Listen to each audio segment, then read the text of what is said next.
Hey everybody, and welcome to the 11th episode of the Chainsaw Reacts podcast. Today's podcast is covering two trailers that dropped this week. It's a pretty big deal. I cannot wait to get into these things more in depth and talk about some of the images and some of the actual dialogue. I just can't wait to get into these things. So the two trailers we're discussing in this order. The first trailer we're going to talk about is Batman v Superman: Dawn of Justice, official teaser trailer that dropped this past Friday. It was a pretty big deal. It was really awesome to see that. And the day before that, we got our official teaser number 2 of The Force Awakens Star Wars. That'll be the second topic, so make sure you check the description for the start times of both topics. If you want to skip to the Star Wars one, which is the second topic, you can skip on ahead. But anyways, guys, let's get into the first topic we're going to be discussing out of the two, and that is Batman v Superman: Dawn of Justice official teaser trailer.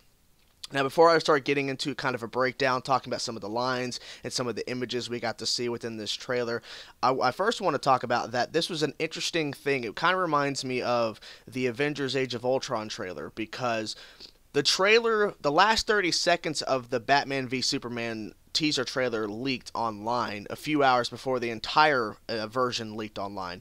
The first 30-second leak happened. It starts where Batman's back is to the camera, and then right after that shot where he was on top of a building, then he's in the armored suit. And so that's where this 30-second teaser leak started, and then the entire version came out. And Warner Brothers decided to not upload it immediately fully in HD. They waited basically a little less than 24 hours later to upload it in its entirety. And the reason why I said it reminds me of Age of Ultron, because the first official teaser for Age of Ultron leaked online, and Marvel jumped ahead of it and basically tweeted out saying, you know, damn it, Hydra, and they tweeted out the HD actual trailer. So Warner Brothers kind of did the right thing here with this whole situation, because it was pretty messed up that it was a leak, but at the same time, I mean, we got to see the trailer early. However, Zack Snyder, who is of course directing, who directed Man of Steel, is directing Batman v Superman and Justice League Part 1 and 2, I believe.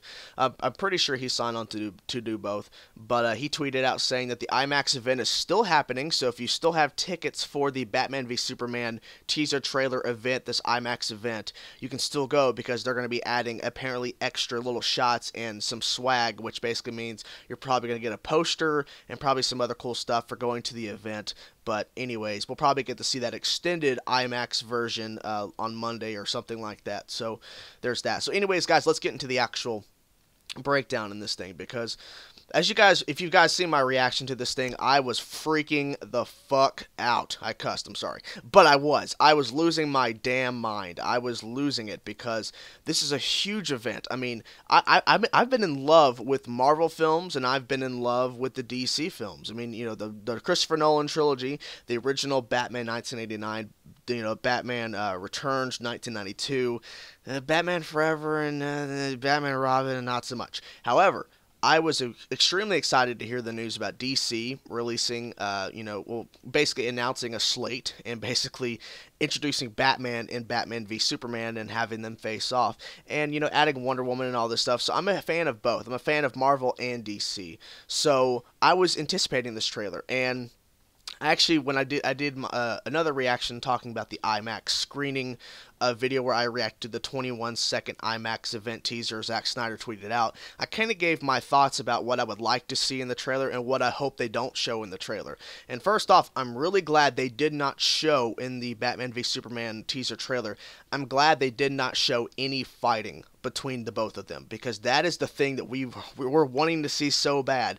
They can't show that in the first official teaser. So I'm glad that they held that off. I'm glad that they had them in the same shot. You know, Batman says his line, you know, tell me, do you bleed? You will. And it's like, what? And then it goes, you know, goes the logo and then the title of the film. So I'm glad they went that direction and kind of hinted his voice. Now, people are saying that the voice is basically is altered. Now it sounds like it's altered, and maybe that's the suit he's wearing, or maybe that's just how they're going to do it in the film. I'm not exactly sure, but and then there's other speculations about the line tell me, do you bleed? You will. Some people are speculating online that that's Lex Luthor talking, like because we know in the comics that we've seen in some iterations of the animated TV show and video games and stuff like that he has a huge a suit. Lex Luthor does, and some people are saying that this is Lex Luthor talking, and they kind of made it look like Batman's talking to Superman, but it's Lex Luthor, or maybe Batman's talking to someone else entirely.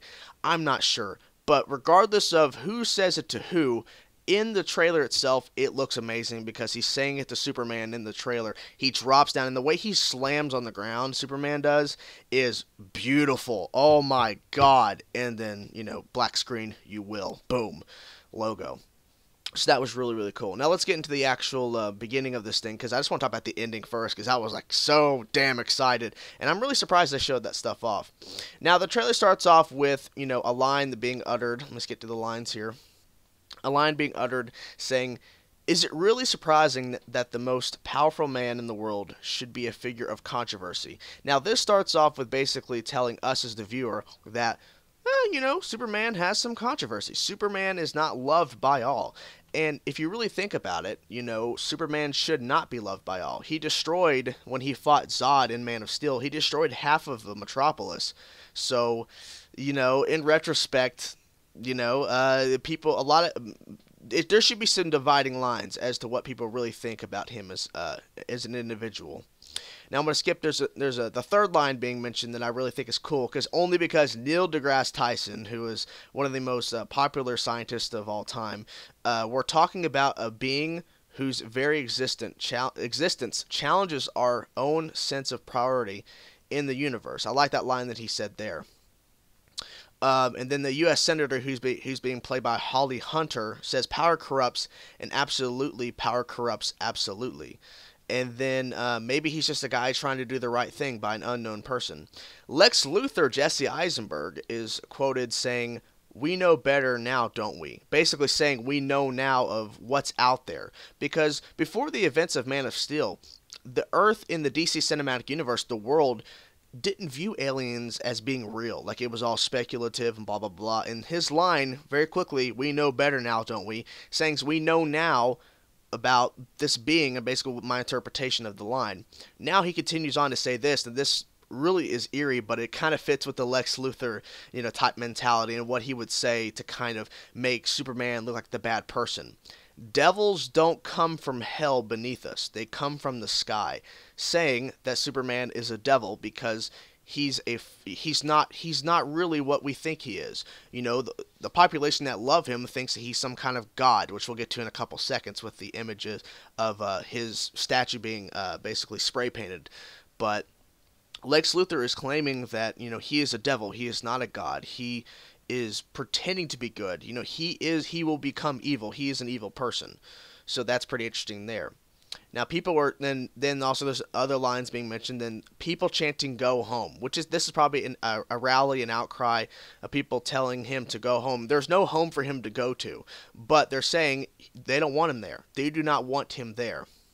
Now we're closing up on an image, and we got to see a couple shots of Superman throughout these lines being muttered that I said. A couple I skipped of the lines, but there's an image of Superman with a bunch of people just like about to touch him, like like they're creepy looking people. It's a weird image. Then there's another image of him. People think it's a rocket or it's a missile. It looks like kind of a spaceship that fell out of the sky, and he catches it.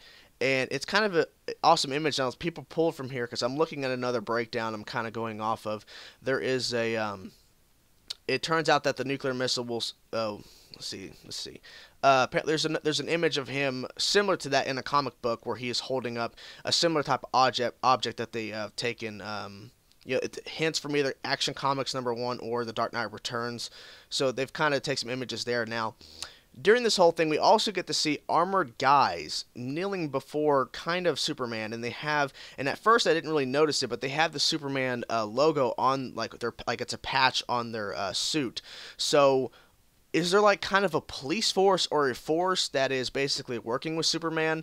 Now, in traditional ways, Superman probably does not like this. He probably doesn't like an army or people that are willing to fight for him, and they have guns and they're willing to kill for Superman and all this stuff. So he's probably not too happy with this, but who knows? We'll get to see in the film or later in trailers if he embraces this kind of armored force that has his logo patched on their shoulders, essentially, if he really likes that or not.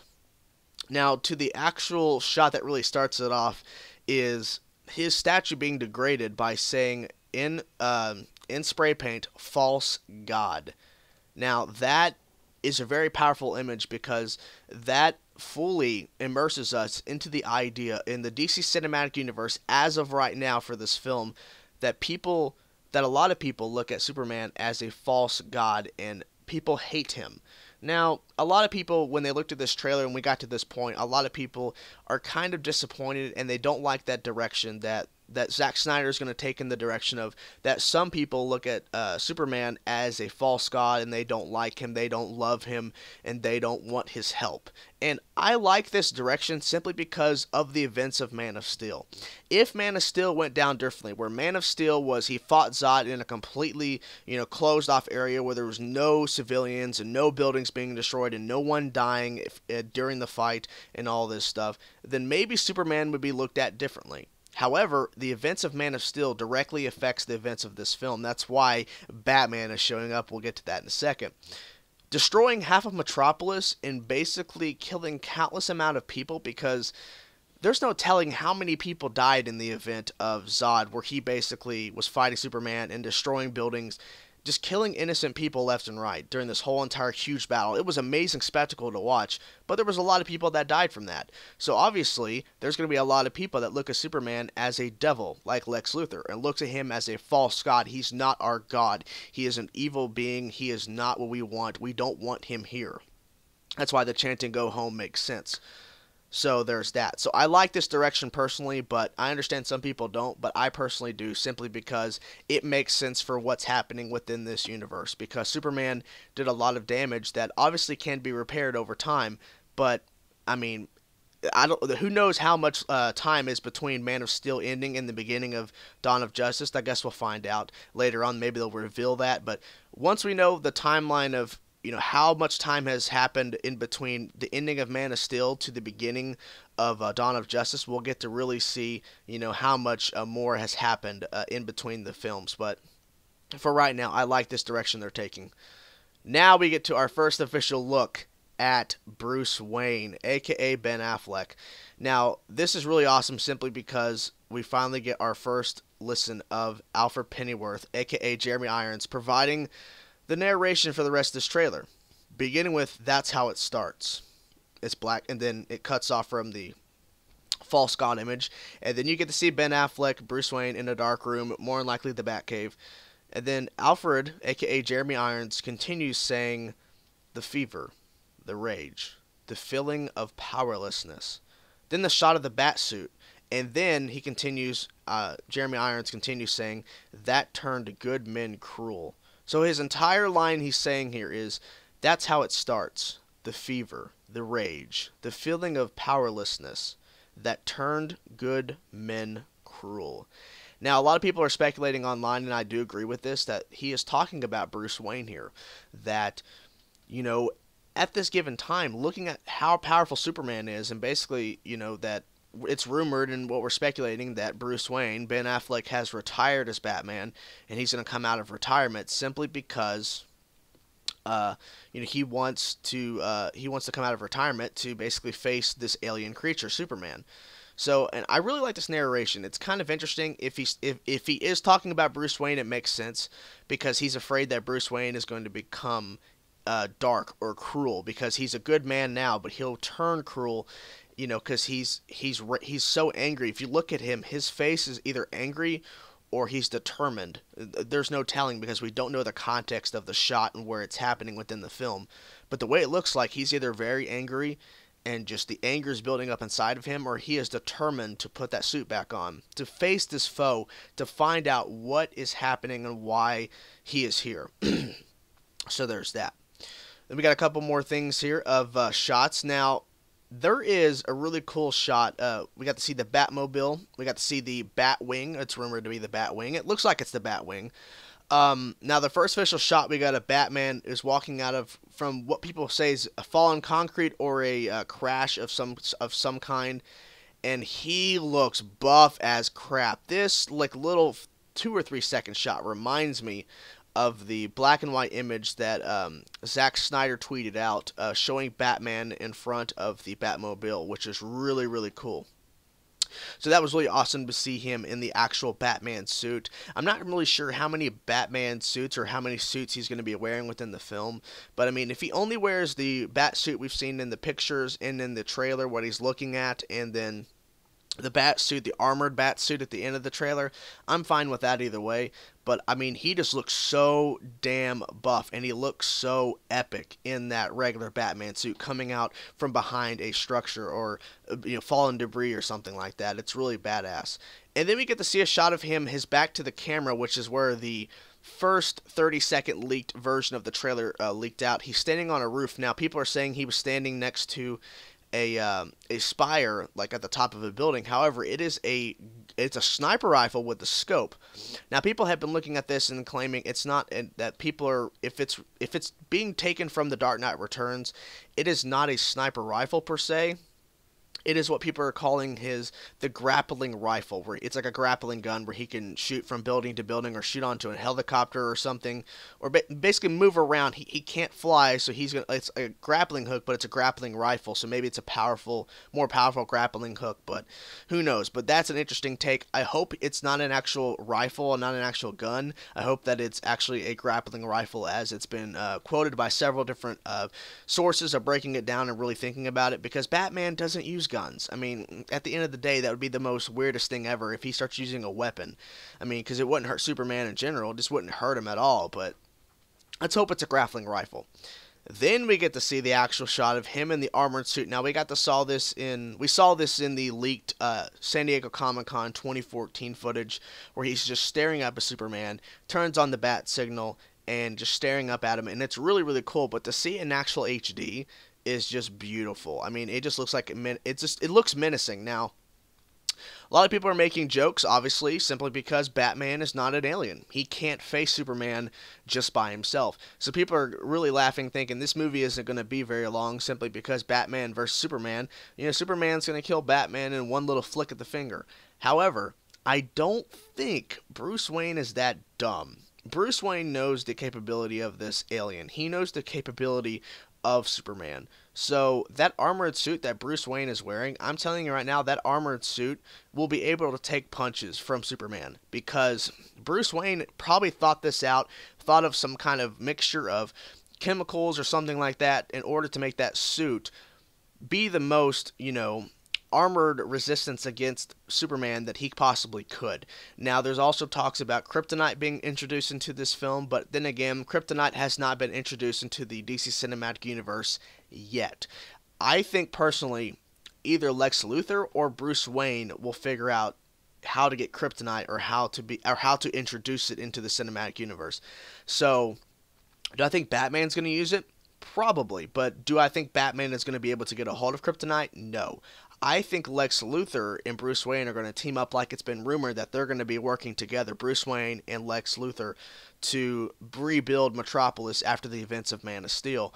And I think Lex Luthor gives Bruce Wayne kryptonite. Lex Luthor maybe finds out that Bruce Wayne is Batman, or contacts Batman and doesn't know it's Bruce Wayne and gives him kryptonite and says this is weak against Superman. Superman will become extremely weak after being basically in vicinity of this, or being shown this, or touching this. So who knows? That's an interesting take on there. But we've already covered the ending of the trailer. But once again, I'll say this again before we move on to the Star Wars Force Awakens teaser number 2. I am so happy they did not show any fighting whatsoever. I'm glad they had the shot at the end where they're in the same frame. Superman drops down. Tell me, do you bleed? You will. It's just so freaking epic. I cannot wait for this damn movie. And I'm glad they also held off Gal Gadot, whatever, how you say her last name, Wonder Woman. That's who she is. I'm glad they waited and did not show her at all in this teaser, because that's also another big get besides the actual fighting. Like when they tease a little bit of fighting in an official full trailer or another teaser where they actually tease them punching each other or fighting, that's gonna be epic. But I think seeing Wonder Woman is going to be an epic shot as well, because we'll officially get to see Wonder Woman in the film, not, her photo not being, altered anyway because of photo edits or whatever kind of bullshit. We'll actually get to see her actual costume. I hope they hold that off until the actual teaser, so we get to another teaser or a trailer, so we can actually see her costume in motion, in action, on film instead of a picture. So I'm hoping that they show that off first in a trailer or whatever, showing that this is her costume and this is basically how she's going to be in the film. So who knows? But also we also get to get Aquaman and Cyborg too, and also rumored hints of Green Lantern and other characters. But for right now, I'm hoping that the next teaser, which will be released, maybe the extended teaser might show Wonder Woman, but I doubt it. That's going to come out in IMAX in a couple of days. But I'm hoping that the next teaser that's going to come out in a few months, maybe in the summer or fall, that we'll finally get to see Wonder Woman. So let me know what you guys think of the trailer in the comment section below. Like, what are your thoughts about particular parts if you want to. But anyways, I'm going to take a little sip of the drink, and then we'll get to Star Wars The Force Awakens teaser number 2. Okay. Mellow Yellow Zero. Good stuff. So anyways, guys, let's get to the actual second trailer, which is a pretty big deal, and I was really excited about this thing. And I was actually listening to the Force Awakens live stream, that panel that was start off a Star Wars Celebration, and I was listening to it, and I was watching it for a couple seconds back and forth while I was working, and I really enjoyed the panel for the most part. I really enjoyed that they brought out Mark Hamill, Carrie Fisher. I cannot remember their names, the original actors who's played C-3PO and Chewbacca. Unfortunately, Harrison Ford was not there.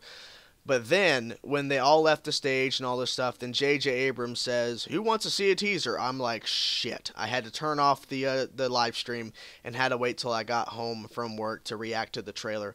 And so let me go through a little bit of a breakdown. I'm not going to cover everything from this trailer like I did with the Batman v Superman trailer, simply because I want to only cover the few things that stood out to me, because for me personally, the 3 new characters we're going to be introduced to, the 3 new ones, I mean, obviously we're going to learn a lot more about these characters later on, but I want to talk about the characters I'm familiar with and the characters I'm really excited to see and the shots that really stood out to me. So in a later trailer and in a later podcast, after a new trailer where we get more of an exposure of these newer characters, then maybe I'll cover them a little bit, but I want to cover only the main things that stood out to me most in the new trailer, the trailer teaser number 2 for Star Wars The Force Awakens. So the opening shot we got to see was the downed Star Destroyer, and then also I kind of missed this from my reaction, because I guess I just wasn't really paying attention, because I was more focused on the big freaking Star Destroyer. So there's also a downed X-Wing, which is rumored to be Poe Dameron, what Poe, according to several sources, a crashed X-Wing, but I was more focused on the shot of the Star Destroyer. That was a cool little shot there where they started off and you saw the speeder going, which is presumably Rey, which is Daisy Ridley's, which is the woman, the girl, new character out of the bunch. So apparently that's rumored to be her, but the speeder, when it slowly zoomed and then you got to see the Star Destroyer, was really cool. The next shot I want to cover is, oh my god, the helmet of Darth Vader. Now, it's being wondered why it's being brought up in this, but who knows? I mean, we're also getting a narration by Luke, a.k.a. Mark Hamill, Luke Skywalker, saying that, it's, my father has it, talking about the, the Force, essentially. And people were saying how it's interesting how he says my father has it and not my father had it. But also people are saying that it's the speech from in the Return of the Jedi. And people are saying that it was the same lines maybe uttered newly for this film. So it's maybe Mark Hamill re-uttering the same lines again. But I kind of think that it's probably the same lines, just kind of altered to make him sound older. Like taken from Return of the Jedi, altered some way in some kind of edit in order to make him sound older. But that shot of Darth Vader's helmet is amazing. But the lines he's talking about where he says, my father has it, I have it, my sister has it, you have it, and you have that power too, essentially. And so when you think about it, they're using these lines for a reason. They're not just using these lines just because we're harping back to Return of the Jedi. They're using these lines for a certain reason. So are they referencing that Leia might have a lightsaber in Star Wars Episode 7? Who knows? Or maybe she finally is able to learn how to be a Jedi or use the Force in a certain degree. And if that is the case, awesome. But the line that really is interesting is that saying that you have that power too. Basically, Luke is saying that to somebody. Now, they're using that line for a purpose, and there has been many Star Wars legends, as they're called, were basically stories that were written after the events of Return of the Jedi that reference that Luke has kids, or has a kid, or whatever. So, it's rumored that Luke has a child in this film, and Luke has a son or a daughter or something that, is referencing to these lines. So, does Luke have a kid? We can't say for sure at this point, but I would not put it past J.J. Abrams to allow Luke to have a kid, because these lines have a purpose. Or maybe Luke is saying that to someone that's close to him, maybe not a family member, or maybe a family member that's not a descent from him, not his son or daughter, but maybe a nephew or something like that, or whatever. But I'm really interested to see how that turns out, because if he does have a kid, how powerful is his son or daughter going to be compared to him? Because since Luke is considered the most powerful Jedi of the galaxy at this particular time for 4, 5, and 6, but who knows? But I'm really excited to see what direction they take with that. But so let's continue on here after that. But that was a big thing, to learn that. Thinking about the possibilities, does Leia have a lightsaber or can use the Force? I mean, that's going to be a big game changer if she's able to use both or just one of them. We got some shots, of course, of X-Wings, which was really badass. More shots of some newer cast. Now, here we go. Kylo Ren and his controversial cross-guard saber. We actually get to see the helmet, the actual face mask, basically. And we got to see a little bit more of the actual cross-guard lightsaber, which I don't have an issue with at all. But I really do like the look of this. Now, people are saying that this... There's some comparisons to this look of this new Sith Lord that we have here, essentially. Comparisons of the Sith Lord Darth Raven featured in BioWare's Knights of the Old Republic, and I will agree to that extent. It kind of reminds me of that a little bit. But I'm really interested to see what direction this Sith Lord is going to take. And, of course, there's been rumors that Andy Serkis is playing the Darth, Sidious version in 30 years later. So this guy is basically the new Darth Vader. And, Andy Serkis is rumored to be playing a Darth Sidious version of a character 30 years later. So there's always two Sith Lords, in ruling. Now, so we get our first official look without no lighting and flickering and all that stuff. We actually get to see the look of the newly updated Stormtroopers.